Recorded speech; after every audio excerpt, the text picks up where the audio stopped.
Welcome to Launch Code, a premier business podcast, starring Evan Hafer, Matt Best, and Jared Taylor. Welcome back to Launch Code. Today we conclude our three-part series with David Rutherford. We as human beings, we respond when people want to help us. We respond when we're helping others. I am still trying to figure out the science behind it. Shit, I've read enough friggin' psychology, but I'm reading a book called Positive Neuroscience right now that's teaching me about dopamine effects for when I go up and rub someone on their back and shit, right? How long it takes, what type of things are happening in their nerve endings in their arms and their skin, and how it can, all this shit. Don't share that info with Evan, please. I do that all the time. Dave, please tell him no. I do that all the time. Oh, dude. And so I'm like, what's your purpose on a person? It's great, awesome. You want to be a great leader. You want to be a great member of a team. What's your purpose with your people? Right. Man, you and Matt and JT and all the people that are here digging in, man, people walk in this building, they feel that. And it's not bullshit either. It's not, some contrived shit that they hired some consultant who, was at Cal Berkeley in the late 60s and right. taught, social, manipulation or whatever. Right. You guys are genuine about it. And that's why I believe you're having the success you're having, man, because you guys do that with the people who you work with and the people you touch. Yeah, I think that there's a lot of work to be done, and I'm agreeing, and I think for us, and we talk about it so much, where our value propositions are this, just how do we make positive impact in people's lives? And granted, we can be negative people. I can be negative, right? I can go through negative, positive, negative, kind of sporadically. But we talk about it all the time. This Instructor Earl video is actually my favorite, brother. My favorite. I promise you, you will have those UDT shorts. Yeah. You will have those UDT shorts this week, dude. But we talked about it. We're like, man, there's so much negative shit going on. It's just like so much negative shit. There's just like every time you turn on social media, every time you turn on the TV, it's just like, man, what the fuck, dude? We don't want to be that company where, we're not war fighters anymore. Like, I carried a gun for a living. I don't do that anymore. I'm not going to go out and like pound my chest and fucking tell people how cool and fucking tough we are. It's just like, and so when we were talking about it, and Matt and I, and we're all sitting down, we're like, we just want to make people laugh and create a little bit of positivity and kind of this, especially in the veteran community, has a really, really hard time at times with a lot of negativity because they're prone to depression, they're prone to alcoholism, they're prone to a lot of different things at a higher rate based on what they've seen. And for us, we're like, what, we're just going to shift all of our messaging. We're not going to do these commercial. We've never really made negative commercials. They're always built to make people laugh. Mm-hmm. They're always built to create a laugh or give somebody a little bit of information that maybe they didn't have yesterday. So the emphasis on that was like, it's who we are, but also like, let's really show people that we don't think we're fucking cool, Like Matt's like, I'll put on a fucking dress. I don't give a shit. I'll put on some high heels. Ugliest female in the history of the world. Care. You're so wrong. He's sexy beast. No, Matt is a good-looking dude. Matt is a hideous woman. No, he's the ugliest woman. He's the ugliest woman I've ever seen. No, him and Derek are tens. Tens. Yeah, but tens. I won't fault you guys for that. It's your background, and they taught you that in the military, especially in the Navy. Especially in the Navy. But you got to admit, dude, like Matt's a good-looking dude. Matt is a grotesque woman. I think that he does not fit the standard profile of an attractive woman. But yes. Here's one thing that's also true. Good answer. Here's one thing that's also true. Very good answer. There is some dude on this planet that thinks that Matt Best is the hottest woman in the world. Statistically, there is more than one. Way more thousands. than one. That is a healthy snack right there. Yeah, what would I do to be with that woman? Healthy snack. Thousands. And the other questions that I really wanted to talk to you about, one is that kids, because obviously, like you've done a ton of stuff with kids, and you have kids, you know. So would you look into the abyss of fear outside of your kids? Because I think that we can both say that that's my biggest fear in life. It trumps anything and everything. Like my and biggest it's really worry, subjective too. my biggest worry, my biggest fear outside of my kids. If I take those any fear related issues related to my kids and my family, what do you fear? What are you dealing with right now? Oh, that's such an amazing question. It really is. I mean, you know, and you hear people say, "Oh, that's such a great question." Well, that's the big question, right? Because if I don't address these things, how am I going to answer the real ones? Who am I and why am I here? My biggest fear outside is that I struggle sometimes with allowing the genuine nature of my faith to really come through in my messaging, because I'm so petrified that if I start really, you know, talking about what it's done for me, how it's got me through, that people are just gonna the garage doors is gonna go bam, right? And they're like, all right, Rut, we liked you when you were Captain Positive, but you didn't talk about Christ or any of that stuff, right? You know, all right. So, you know, that's a big thing, and you know, I've been called out on it recently a bunch too. You know, I've had like probably 4 people in the last 6 months say, Rut, why are you not, you know, why don't you do a Sunday sermon on Instagram or something like that? And I am petrified that, because I imagine people that are sharing the word, like you have to be this insane intellectual of, you know, biblical studies, theology. You have to be able to know every other religion around you. You have to understand that. And I always forget that, you know, you build your own church every day in your heart every single day, right? And, you know, your faith is your faith, and that's the church. And how you disseminate it is really on you. And because I'm not a firm believer in the heavy construct of traditional Christianity, right, man. In particular, I'm up with, oh man. How long have you been a Christian? I was saved in 2010. Right before going back to Afghanistan for 90-dayer, my first daughter was about to be born, and I got that gut feeling like, oh, this is gonna be a bad one, and I was like, I need to do this now. But Frog Logic came before your way before that. Yeah, Christ. Yeah, okay. way before that, But I knew I needed to do something that was more in line of servitude, because one of the things, and this, and I know this probably hits you guys, and you guys probably, you know, shake your heads at it, but like Marcus and I think we were, I don't know, 60 shows in or something like that, and we were getting the numbers we were getting, and he looked over at me, he's like, Rut, man, you know, I've done some pretty cool things and been through some shit, and man, really thought that carrying that gun and having that bird was the quintessential influence that I was going to have in my life. And he said, man, I've touched more people with a book, a movie, and a podcast than I could ever have dreamed of with a gun. And that was like, I was like, holy shit. And you know, that's a powerful thing when you realize that, you know, the whole machismo shit and the posturing and all that and carrying a gun and pointing it in someone's face and saying, do what I do or I'm going to shoot you in your face, you know, that's not influence, right, man. That's operating in a fear-based, you know, a fear-based plane, a fear-based psychological plane, an emotional plane. And so, you know, fast forward, being where we're at, hitting our 100th show, having the reach, and all the things I'm doing, speaking. So I'm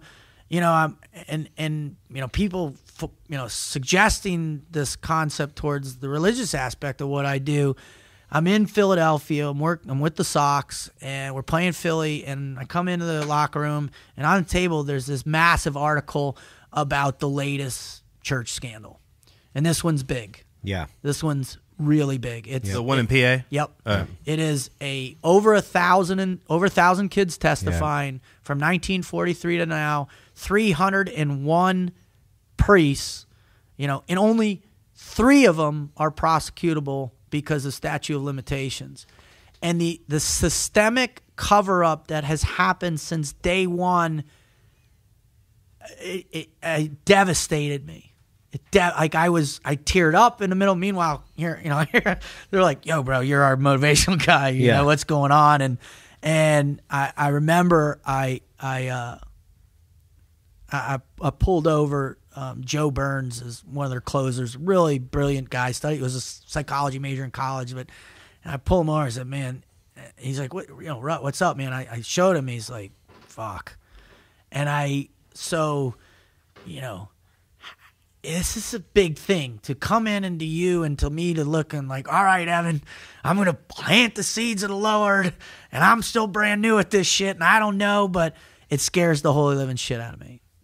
So that's a massive fear for me. So you're fearful of your Christianity being lumped in with Catholicism? Not just that, I'm misinterpreted, right, and subjected to criticism on a scale that really makes me not want to share my faith. So, I don't want to get into a gunfight on my faith. Right. I mean, I think that. So, I mean, we just met, and I think you've made a few comments and statements, and for lack of a better phrase, dropped some hints. But like, it hasn't bothered me. Well, I appreciate that. No, I mean, it's like, okay, this dude is a motivational speaker. Sounds to me like he's a Christian based on a few of the things that he said so far. But like, I was raised in the church. Yeah. I have no problem with religion. Somewhere along the lines, I lost my faith. But my father passed away in 1981. I was 5. My brother was 8 weeks old. My mom was in grad school. Sorry, brother. My mom was in grad school. This is 30-something years ago. But without the church, my mother wouldn't be alive today.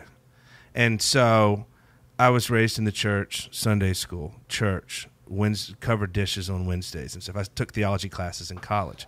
And somewhere along the way, I lost my faith, But I don't have a problem with one of my business partners is a professional, like Catholic, But I think there's a separation. I think that people that Catholicism is over here, and then Christianity is over here. I think I would say the majority of society that would have an opinion. I don't think you need to worry about anyone ever lumping you in with that.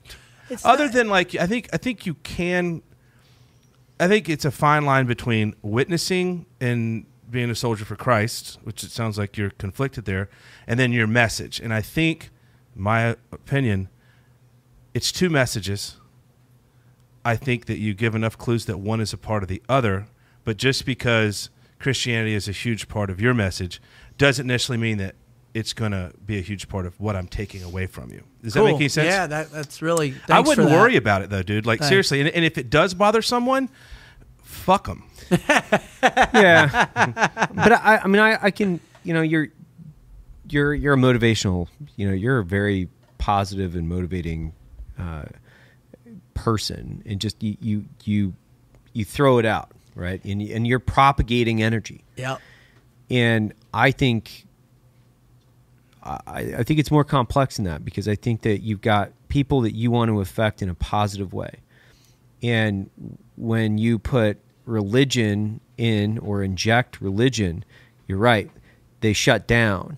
And so it makes your message and your mission much more difficult and or impossible based on a perception. And that's them. Right. That's not you. That's your desire ultimately to affect them in a positive way and do what your I would say your purpose would be, right? But for sure, that's them, man. Like, I mean, and I guess that's the thing is God, I can't tell you how many people I've listened to, whether they're Christian or Muslim or Buddhist or whomever it is. I was reading. Have you read any Thich Nhat Hanh? Mm-hmm. Yeah. I'm not a Buddhist, but I've read what he puts out. Yeah. Right. Yep. And I get it. I take the Cliff Notes version. Yeah, but it's a positive influence in my life. It absolutely has been. You know, I've read Noam Chomsky. Do I believe what he says? No, but it's definitely influenced the way that I think, for sure. You know, and the funny thing is, and I'm not, you know, pulling it all back to some weird rationale, but, you know, here's a great example where, you know, Noam Chomsky came out and said it was wrong that Alex Jones was shut down on InfoWars. Like, this is censorship, right? Freaked everybody out. Yeah.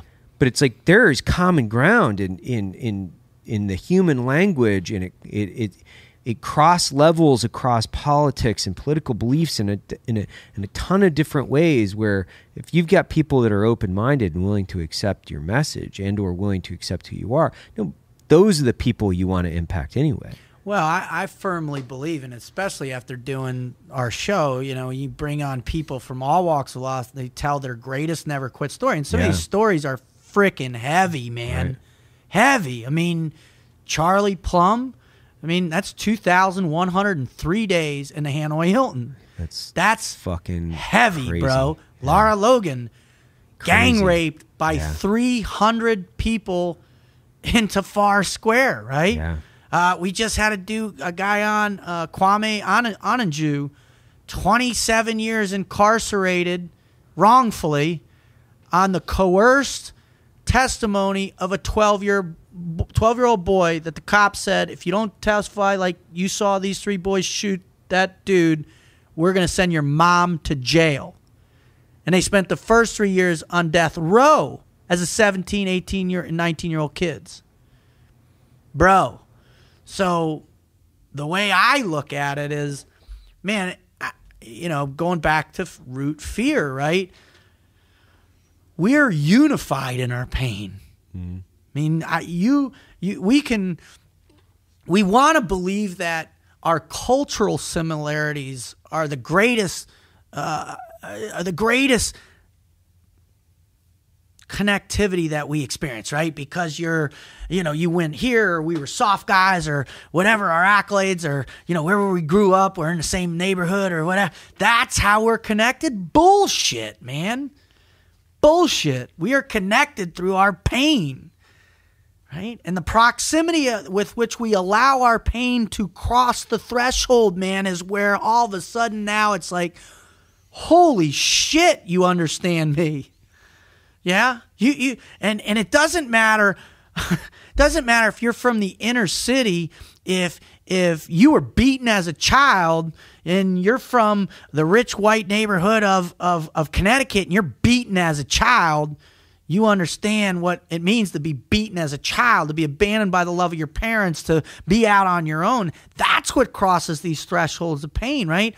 So I get that. It's like stark to me. Like, it's as clear as anything I've ever experienced in my life because of the pain I've experienced and who's come to help me. The most strangest people in the world, and all of a sudden now I'm getting, they're lifting me up, and they don't give a shit about the color of my skin or where I'm from or any of that stuff. They just care that, man, I see you in pain. Here's what I know to help you. Here's my pain. This is what I experienced in my pain. And so they share and they cross these boundaries willingly to help lift me up and get back in the fight. And so, you know, I'm sitting here going, man, I want to plant that seed. That's my mission. I want to say, hey, you're going to get kicked in the teeth. You're going to get knocked down. You're going to be, you know, in the fetal position in your life a bunch. Not just one or two times, right? It's going to be a bunch. And right. I mean, we've seen that. How many really wealthy people that are train wrecks? How many, poor people are train wrecks? I mean, everybody's a train wreck in a certain light. It's the severities and the timing and all that. So my thing is, man, how do we best evolve into the best place of ourselves to do the greatest work, to serve at the highest level, to walk that apostolic life, right? Is to get out there and cross over those thresholds of pain and say, hey, man, I know you're hurting.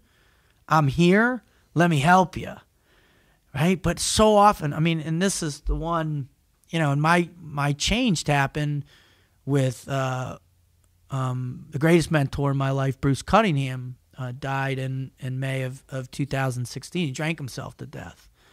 And you probably remember Bruce. He was the head of Static countrywide. Yep. And you probably remember seeing his problems begin then. He was hooked on opiates and he was challenged, and I couldn't pull him out. And I remember, and this is the guy that said, this is how you be a frogman. This is how you do this. This is what you do. This is accountability. All this shit. I'm like, this is this guy who taught me to believe in educating and teaching and all this wonderful stuff that I covet now. But all of a sudden now, because of his own guilt, his own pain, and his own inability to share and reach out and let people in, he fucking drinks himself to death. That is not an easy thing to do, especially if you've been a functional alcoholic for the grand majority of your life. We're talking leaving Las Vegas shit. Oh, wow. He was drinking a handle of vodka a day for almost a year. And his incredible wife, who is, God bless her, man, one of the most incredible human beings, and they had a 9-year-old. She's not 9 anymore, but she was 9 at the time. Finally pushes him out, and I thought we had gotten him into one more rehab, and then I was like, all right, I'll call in 60 days, and I call, and she gets on the phone, and she says, no, Rudd, I'm sorry, I had to kick him out of the house, and he's down the street a mile. He doesn't leave. He doesn't do anything. And I said, should I come up? And he's like, and she goes, no, it's done. And now I'm thinking to myself, fuck, what am I going to do? All right, I'm going to get out there. I'm going to go live with him for a week because I can do this. I can plant the seed. I can be compassionate. I can be empathetic. I know how to do it. And then, May, I get the call. She calls me up and she's like, Bruce is dead.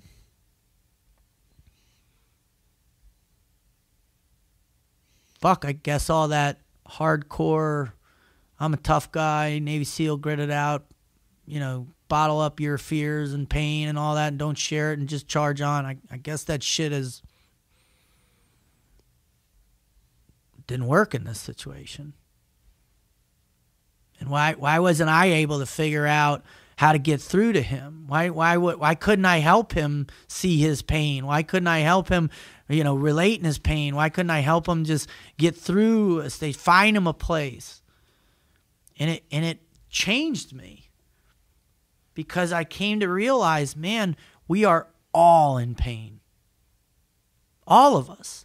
But yet, so often, man, we put our head down, we grit it out, and then the next thing you know, you've treated your kid like shit for 10 years. The next thing you know, you've abandoned core fundamental relationships that have gotten you through in the past that now you're like, I'm not going to pay attention to it because I just can't. I'm holding on by a thread and I can't go talk to anybody. Or how many guys do you know, man, that are sitting there every night, right?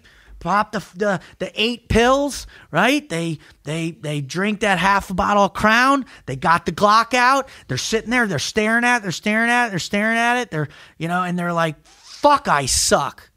Nobody gives a shit about the 400 missions I did. Nobody gives a shit about the Silver Star, the 4, and I can't handle it, but I can't tell anybody because nobody gives a shit. Nobody's going to care. Fuck, what the fuck is going on? And we're so preconditioned now because we don't want to share our pain with one another because somehow we don't want to be judged. Don't want to be judged. Yeah. Judgment. Don't want to be judged. Judgment. Yeah. It's interesting that so I was in a 7-year relationship with an amazing, wonderful person. And 3 weeks ago proposed on a Saturday morning. And she said, "Are you serious?" I said, "Yeah. It's been 7 years." She goes, "Oh my God, I wasn't prepared for this. Oh my God," I'm freaked her out. Didn't say no, didn't say yes. And then we went up to Whistler for my birthday, which is a horrible place. Don't ever go to Whistler. Lines for everything. And we're driving back. And, we were talking, running through positives, negatives, all that stuff. And I thought we were at a 90% was all amazing. 10% was, nothing's perfect. And, I sent Logan a text, and I was like, "Hey, man." He goes, "How'd it go this weekend?" Because I told him I was going to propose. Yeah. I was like, "It didn't go as planned." He goes, "What do you mean?" I said, "What the fuck do you think that means?" He goes, "Are you okay?" I was like, dude." I was like, "I don't know." I said, "I can't be here. I need to take a few days off. I don't want to be alone." He goes, "Get your ass down here." I was like, "That no one's ever said anything to me that meant that much at that time." And it's kind of a reflection of Evan. I get down here, bought a ticket in the car on the way down. I was like, hey, I'm going to go down to San Antonio. You take a couple days and give it some thought, you know? And I get down here, and Evan, the first thing he said to me, I was like, he's like, dude, what's going on? I was like, yeah. I was like, I'm thinking about moving to San Antonio. He goes, all right, are you okay? First question, are you okay? Not what happened. Are you okay? And I was like, yeah, dude, like, I'm good, man. Like, I think I'm all right, you know? And then a few days goes by, and we talked and decided to call it off. And, you know, I arrived here as a resident on Friday night. And when I pulled into this parking lot, or Thursday, I pulled into this parking lot, and it's just like this weight was lifted off my chest. It's like, I'm fucking home, dude. Family, and just being here. Now, I can tell you this. If I wasn't here right now, if I was alone, I don't know if I'd be okay. I think I'd be pretty fucked up. However, I got here. Their energy is contagious. The way Evan runs the business is contagious. The creative juices and the support structure and knowing that you're surrounded by super badass people is amazing. And more importantly, that they care, you know. It's genuine. Yeah, it's completely genuine, you know. And a lot of the things that you've touched on, you know, and, you know, talking about how great and wonderful Evan is and how he's the greatest person that's ever lived and rivals Jesus as a wonderful. Just so everybody know, he pays me a lot of money to say this stuff about him. No, but it's interesting. It's like a lot of the stuff that you're saying, like, it kind of connects, you know, and it's like connecting with, I'm not going to say pain, but connecting with my situation and knowing that he's, you know, been through similar things, you know, and same with Matt. Same with Evan. Like, Matt sat me down, shared a bunch of stuff with me, and you know, the whole pain thing. You've said a lot of stuff today. It's like hindsight bias. It's complete fucking common sense. I've just never heard it before, and so, like, I don't know. I just feel like this conversation, like, I'm gonna walk out of this room a better dude. I hope and so. I'm gonna go home and I'm gonna get on my laptop or my Logan's house, and I'm gonna get on my laptop and I'm gonna start looking a lot of this shit up. And back to the religion thing. You said physical maturity, emotional maturity, and you said spiritual maturity, and that really resonated with me because I'm not a spiritual person at all. Like, I'm a knuckle dragger, dude. Like, I'm a meathead. But it's like, you know, that's something I could kind of work on. Like, maybe, what do I believe? You know, what is my mission? Which is something Evan's constantly going back to. So I feel like I'm pretty fired up. I was fired up before I walked in the room, dude. I'm really fired up now. Good. What is interesting is, and we all, I don't care where you go. You can go into a yoga studio, go into Barnes & Noble, look up the internet, but there's a variation within the self-help world, right? It's all about body, mind, and spirit, right? Yeah. And what's funny is that, you know, Abraham Maslow, although I love his work, basically, you know, manipulated that into what's become the modern day self-help movement, which is about this find balance, right? Get in your lotus position and get your chi centered and get your intention and your meditation and all that shit. Well, I'll tell you what, my third eye has fucking glaucoma, right? I can't sit in the lotus position because my shit's all jacked up, and I got tight hips, bro. And listen, with my brain lasts for 30 seconds in meditative state, right? Right. So that concept of balance, I think we've misinterpreted, right? And we've, for millennia, you know, people have talked about the body, mind, and spirit and how it's all correlated and connected, right? You know, you get yourself physically dialed in and you be physically fit and all that. But people to estimate that somewhere there's this place where you just get to sit, right? Right? Is awesome. But it's a fucking myth, man. Because there's no such place in your life at any time where there isn't movement happening. I love how you talk about energy, right? And it's happening. You got the internal energies changing as you get older and change and develop mentally and all this shit. Then the external environment is throwing you on a roller coaster ride, and you're like this, you're going this. So, and then every time those shifts are happening, what? Those thing, that pivot is rolling, and you're physical. Then you get fat and you're out of shape, but you know your faith is strong, and then you try and, all right, I got to get physically ready, and then you spend so much time in the CrossFit box that you become mentally dull, and then you've forgotten about your faith, and then, oh shit, I got to get back on, and that's it, man. It's that frenetic chasing of balance, which is perpetual. And the challenge is, I think for us, is to recognize what everybody's been talking about for a long time. Hey, this is really hard. It's not easy, right? But if you want to get to that place of enlightenment, salvation, sense of purpose, you can answer those questions. What's my meaning? All that shit, man, it's going to be painful. It's going to take time.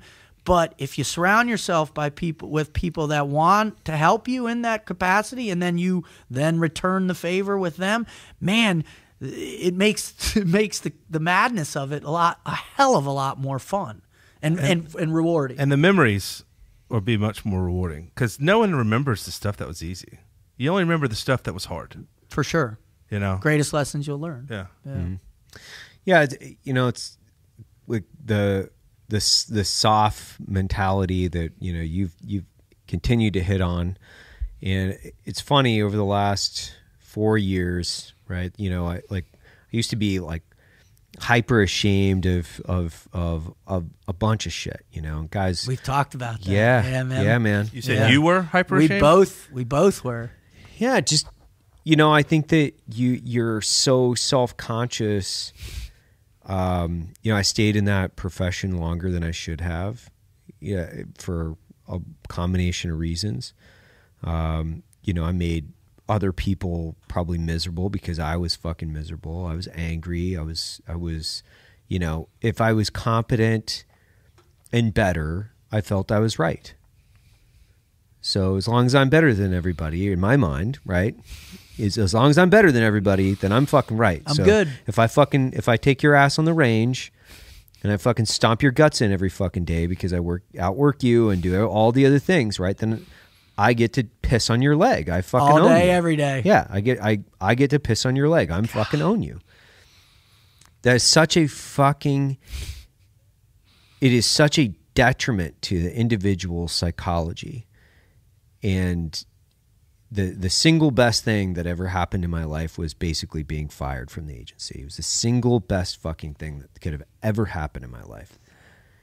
I had so much of my identity fucking wrapped up into that place, and I hated it so much that I couldn't fucking necessarily let it go. And I truly believe that I had ultimately forced that outcome through just bad behavior at the end of the day. Bad behavior, not in the malicious context, but just bad behavior in the sense of you were angry. I was angry. Yeah, But Really angry. like that happens all the time. Lots of people do that. For sure. But where I think a lot of guys from our backgrounds or the military backgrounds, they're afraid, so they get a lot of fear, and they start building walls and giant walls and moats and fucking putting 50 cals in and all kinds of fucking crazy ass shit. Pesco maze. Yeah. And I think some of the best things you can do is be vulnerable, and not only be vulnerable, but ask. Ask people for help. Nobody's perfect, and obviously, there's literally nobody on the planet that I know of that's perfect. But there are people that you can look at, and Kyle and I actually talked about this, like wise men.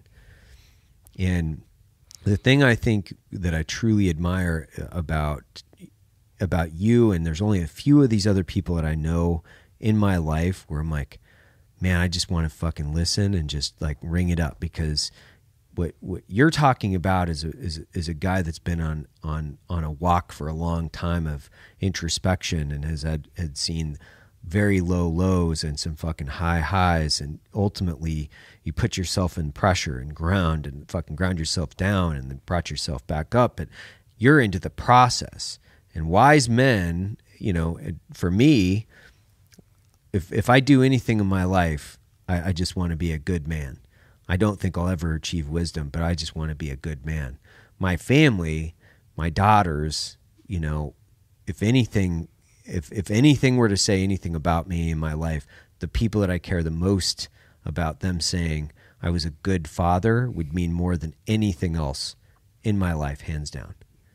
For sure. And so my business, and when we're putting all these things into perspective, it's like, what's my mission? right? What's my objective? Well, first you have to define good. What does it mean to be good? Good is never-ending process. Ever. It never ends. It's constant work. It's never static. It never ends. It's always there. It's always a challenge. It's always a challenge because I've done it too. Fucking knife hand to a 4-year-old girl, like, hey, what, like, what? Dial it back in, like, geez, my wife has said it to me a couple times. She's like, dude, you're not raising a Green Beret. She's 4, like, like you got to step it back a little bit. And I think even as an individual, as a community, and because we touched on that, where how do you impact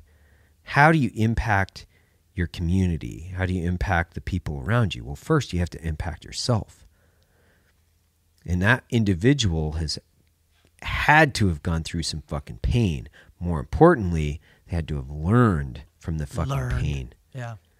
Some truth. Yeah. And I think, we're on this fucking path, man. They've got to tune in. Like, and I hate to say it like that, but you got to tune in. You got to tune out all the bullshit, like you were talking about earlier. What Mueller does with fucking Trump is irrelevant to your life. It fucking doesn't absolutely matter. Irrelevant. It doesn't matter. It doesn't matter. I convinced myself that was my new reality on the drive down here. Because, dude, I was obsessed with that shit. Yeah. As much time as I spent on social media, I was obsessed with it. And for me, it was winning and losing the right side conservative versus the liberal left. And I was fucking obsessed with it. And then I think I was driving through New Mexico, and I pulled into a gas station, some fucked up town outside of Roswell, man. Like, crazy looking place with crazy people. And I was just like, fuck politics. Fuck all these media talking heads who all they're doing is spewing negativity and selling clickbait and selling hysteria. There's no more firearms to pull in the building. Mm-hmm. Right. They've That's my new reality, dude. I'm not fuck all of it. Except Brian Dean Wright. I'll keep following him. But that's the thing. When you want to tune in to something fucking positive, I think when you want to tune into something positive, what are you tuning into? Oh my God. I mean, I know this is going to sound contrived. You guys, I always it just cracks me up. What else? I love great music, right? Hearing great music. I'm a big music guy. I can't play worth a shit, but man, I'll turn on something that just gets me going, and it fires me. I love Explosions in the Sky, that band, the instrumental band. That gets me going. My kids, literally, you can literally just look at your children and see something, and they'll try and make you laugh, or there's a dialogue with them, and it's like instantaneous. My close friends, man, when I need a dose, I'll call up, or text, and it's just, I mean, it's one text, right? That sparks it, that gets it the next step. Being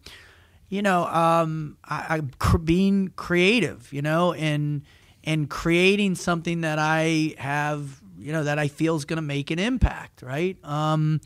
This new person in my life is, I don't, when you have your concept of love, or your definition of love shattered into a million slivers, right? Absolutely. Slivers. I mean, thought I had it figured out. Yeah, not like puzzle pieces, like, oh, I'll put this back together, but slivers, shards of, this glass that rips right through you. And then you're like, okay, I'm going to believe that there's the counterpoint to me, or not counterpoint, but the person that is going to hear me and be fulfilled by me, just like and then all of a sudden I run into her, and I'm on the road a lot. Our average conversation is 2 hours. Now everybody likes to say to me, dude, you're in the honeymoon phase, but it's gonna suck in like 5 minutes. It's gonna suck. You're gonna hate it. You're gonna you can't wait to get away. I'm like, negative, brother. I've done all that shit. I've been around the world. I've had. I've been in 5 serious. I've done it all, bro. No, I want to talk to this person. I feel fulfilled. I feel abundant in how she fulfills my soul and I fulfill hers, right? I get on the phone with the people I know are my friends and they fulfill me and I try and fulfill them. And that abundance, man, is remarkable. The challenge, I think, on a broad spectrum, and to get people to believe in this, you always got to anchor it on something tangible, right? Right. That's all theoretical. It's a bunch of fucking motivational mambo jumbo rut. That's Tony Robbins jumping in the air shit. I don't buy it for a second, right? Okay, that's not what I'm saying. Harvard just released this study recently, or came out a little while ago, where they studied people for 76 straight years, a Harvard graduating men's class, and then 131 inner city kids from Boston back in the 30s, right? And every year, twice a year, they sent them questionnaires. And it's the longest running sociological study in the history of man. And they had 4 curators over all that 76 years. And so they compiled all this, and everything from guys being immensely successful to dying of overdoses to going to jail to, average life, everything you can think about. And at the end of the day, when they compiled, the real meaning of life to these people they said it was one thing: relationships. And I, especially after the last 2 years, now really firmly believe that the relationships that I want to invest in, the relationships that I'm helping people discover, the relationships I'm trying to cultivate with my children, or the long-term relationships, they mean more to me than everything. I don't give a shit if I become 20 million downloads a month on the podcast. I don't give a shit if I'm in front of 25,000 people in an arena. I really don't. It's about one soul at a time, and the real souls that matter are the people that actually genuinely love me for me, my faults, my sins, my craziness, my manicness, my whatever state I'm in. They're going to love me regardless. And so I'm going to make a serious, focused investment in those people forever. Forever. Regardless. And I'm not going to judge them. Right? I'm not going to judge them. Even if they blow me off, or they can't be busy, or whatever, or they say something that, I'm not going to do that anymore. I'm not, because the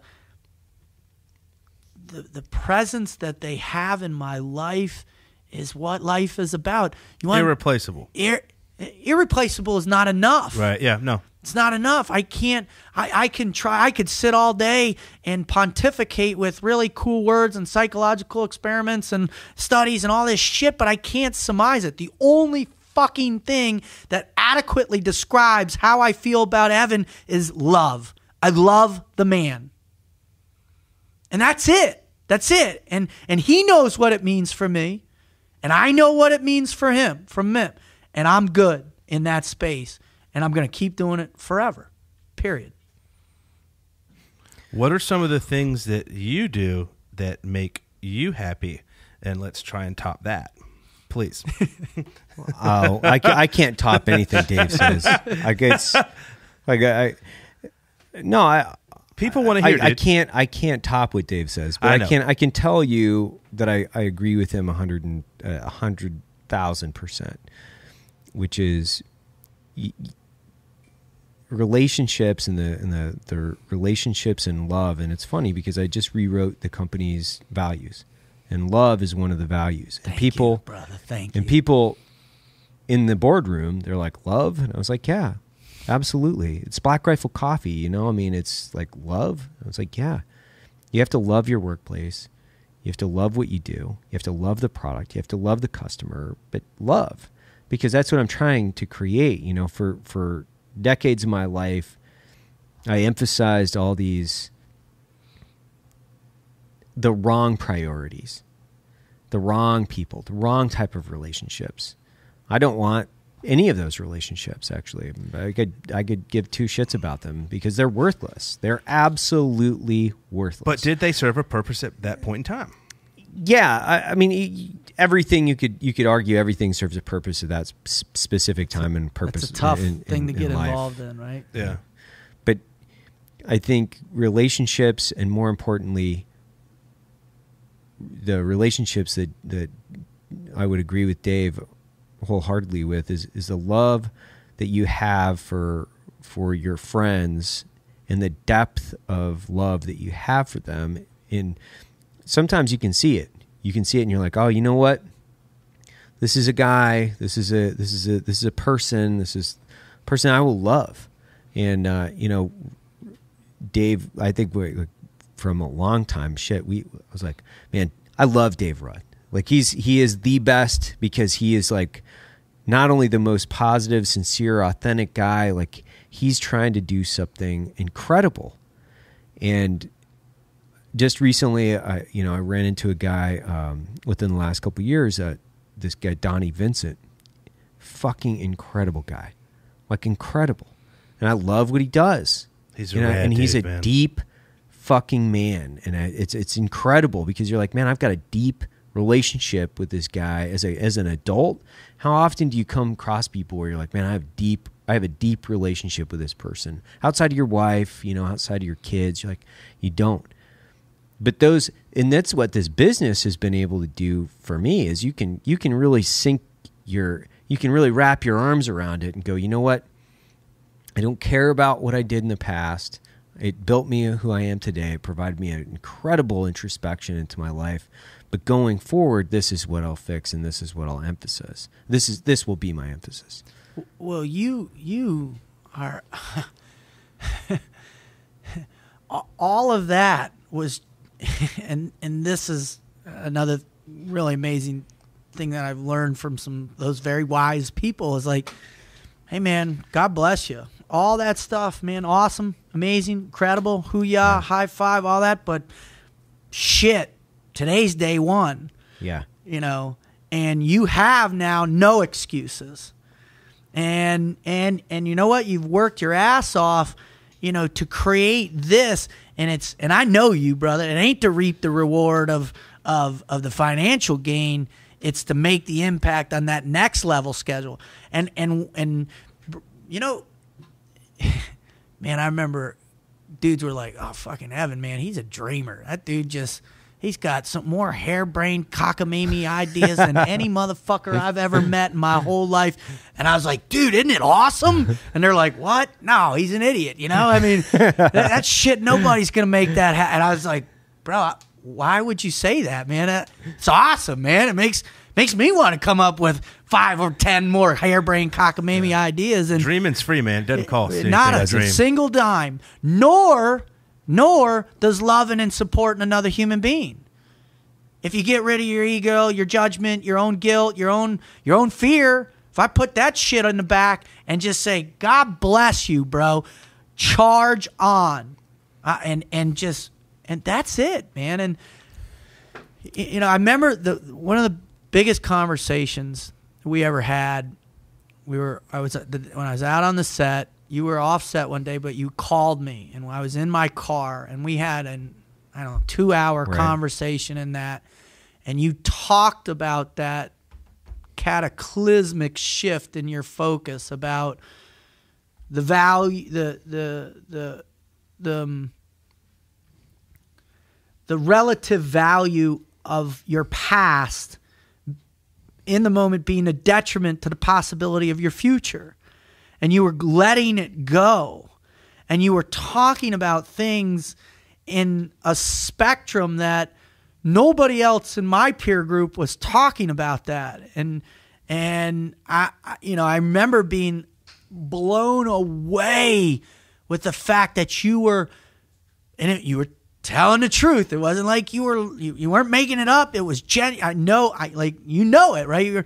When people are trying to force things in a way that it's not genuine, right? And you were talking about a vision that is much like what I'm sitting in the middle of right now. I mean, it's not as grand yet, but I refuse to impose any restriction on your capability. I'm not going to use the words. I'm not going to say you can. I'm not going to say bullshit. I'm going to say fucking A, you can do it. How can I help you? Right. Yeah, I think that's mutual. I think that's for us. Like most guys, I think now it's like, hey, how do I help, man? Like, and you want to be in and around those guys that are like, yeah, I want you to fucking dream. I want you to set out your imagination. I want you to put a goal out there, the big, hairy, audacious goal, and fucking run after it, because at least you're doing it. I mean, your story about going all in on our show was one of my favorites by far.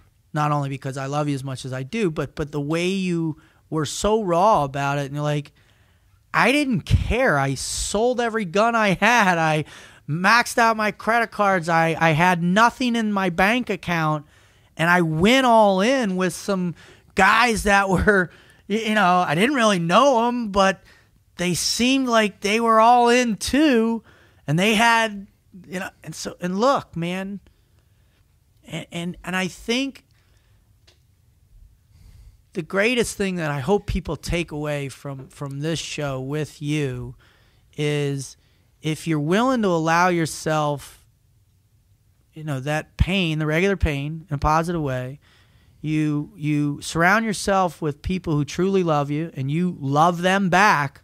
Don't just take, right? But love them back. All the things that that purpose, that meaning, will come to fruition. I couldn't agree more. It's fuel. It's absolute, like, Pure I've said fuel. It 100 Just like times. Black Rifle Coffee is. You can power a city with splitting an atom, or you can fucking destroy one, and it's all up to what you do. I'm stealing that line. Where do they listen to Dave? Where do they listen to you? I appreciate that, brother. We Team Never Quit podcast. We're coming up on our 100th show. This will probably release after that. You can go to our website at tnqpodcast.com, or any podcast app, iTunes. Just type in Team. We usually pop up first. Team Never Quit. Subscribe there. You can find me at Team Frog Logic on all social media. I give a daily dose of motivation. I try and do it every day, and bring a little positivity. I have a lot of old podcasts that are out there. Just search Navy SEAL Radio or the Frog Logic podcast. I've got a couple books out there, and you can go to my website, teamfroglogic.com. Yeah. Awesome. I will be participating in all of those things tonight. Thank you. After I call my mother when I leave this place, because I've been a shitty Dave, son. I'm calling my mom. I love you, brother. I want you to come back whenever you have the time. You have an absolute open door to our podcast, because this has fucking been, I think it's probably been our best episode so far, and I can't emphasize that enough. Well, I want to put something on your. I want to put something on you real quick. Please. I want to dump it on you too. All right.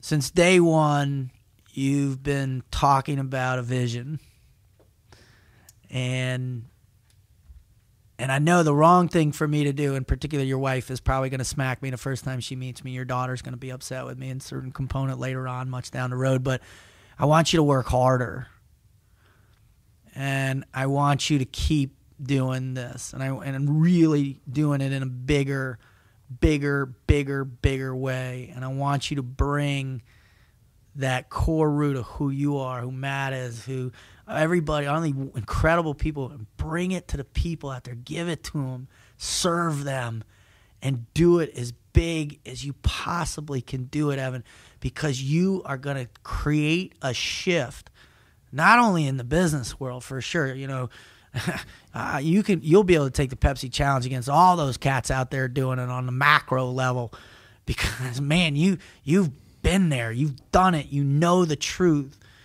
But I want you to push it bigger and bigger. But it's the people. You guys are the bright light. And I was telling Dave this in the other room when I was getting a cup of Black Rifle coffee before the show.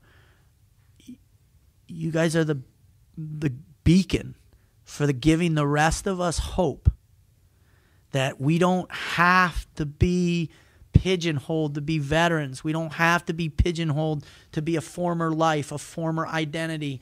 And we don't have to stay there. We can recreate ourselves into a new identity that has bigger meaning than anything we could ever fathom. So I want you to just push harder, brother. Well, I'll try. How do you say no to that? You can't really say no. I'm ready to say, I'll try right now. I'm ready to try. Awesome. Fuck, man. Awesome. Awesome show, brother. I love you too, tons. man. Unbelievable. I do. Unbelievable, man. All right.